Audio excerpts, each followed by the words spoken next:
දන්නවද අම්මේ? අම්මා තමයි මගේ ලෝකේ මට තියෙන වටිනාම වස්තුව. පොඩි කාලේ ඉඳන් ගුණධර්ම කියා දීලා මට මිනිහෙක් වෙන්න පාර පෙන්නලා දුන්නා. ඔයාට කන්න තිබුණේ නැතත් ඔයා මට හැමදාම කන්න දුන්නා. ලොකු වෙලා උඹ දුස්තර කෙනෙක් ඉංජිනේරුවෙක් වෙයක් කිව්වට සමා වෙන්න අම්මේ. මට ඒක කරන්න බැරි වුණා. ඒත් අම්මේ පට්ට කට්ටක් කාලා හරි මම දෙයක් ඉගෙන ගත්තා.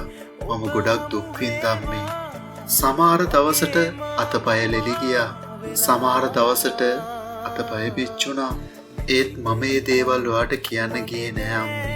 මොකද මම දන්නවා ඒ දේවල් ඔයා දැනගත්තම ගෙදර වරෙන් පුතේ ඒක තමයි ඔයාගේ උත්තරේ කියලා. ඒත් මම ඇතෑරියේ නෑ අම්මේ. හිතේ දුක තද කරගෙන ඉස්සරහටම ගියා. තව ටික කාලෙකින් ඔයාට වාරු නැති වේවි. අන්නේ දවස වෙනකොට මට කරන්න ගොඩාක් දේවල් තියෙනවා අම්මේ. ඔයා මට ඉගැන්නුවා වගේ පොළොවේ පය ගහලා ජීවත් වෙන මිනිස්සෙක් වෙන්න ඕනේ. මිනිස්සුන්ට අතපාල ඔයාව බලා ගන්න මට බෑ අම්මේ. ඔයාට කවදාවත් මගේ රස්සාව ගැන ලැජ්ජාවක් තිබුණේ නැහැ. ඔයා මා ලොකුවෙන් මිනිස්සුන්ට කියනව නේද?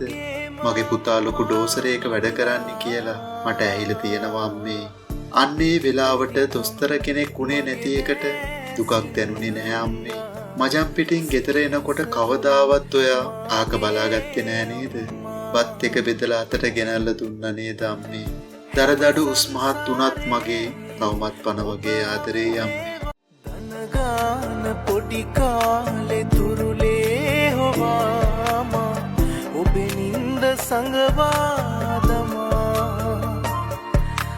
දොයි දොයි කියා මාව නිදි කෙරුව තාලේ මගේ හීනේ කවියක්